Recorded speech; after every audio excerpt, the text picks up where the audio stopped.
చేయాలి. అన్వేష్ అనేటువంటిది కూడా చాలా దేవుడి ఓకే, అది అన్వేష్ చేసిన తప్పు. కానీ అన్వేష్ ఏంటంటే అతను ప్రస్తుతం థాయిలాండ్ లో ఉన్నాడు. అతను ఏంటంటే మామూలుగా ఏమవుతుందంటే దేశ దిమ్మరోళ్ళు అని కొంతమందిని అంటారు. వీళ్ళు దేశం పట్టుకొని తిరుగుతూ ఉంటారు. ఈ నా అన్వేష్ కూడా ప్రపంచ దిమ్మరు ఇతను కూడా దేశాలు పట్టుకొని తిరుగుతూ ఉంటాడు.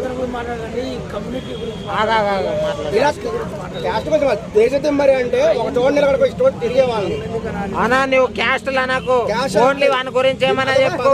క్యాస్ట్ అన్నావు అనుకో, దిమ్మరి అన్న. దిమ్మరి అంటే ఇష్టం వచ్చి తిరిగే వాళ్ళని. అలా చేయడం వల్ల అతని యొక్క వివాహం కూడా క్యాన్సిల్ అయిపోయింది. నాన్ వెజ్ మ్యారేజ్ క్యాన్సిల్ అవడానికి కారణం ఏంటంటే అతను ఒక దేశ దిమ్మరి కాబట్టి మొత్తం ఎక్కడ పడ తిరుగుతూ ఉంటాడు.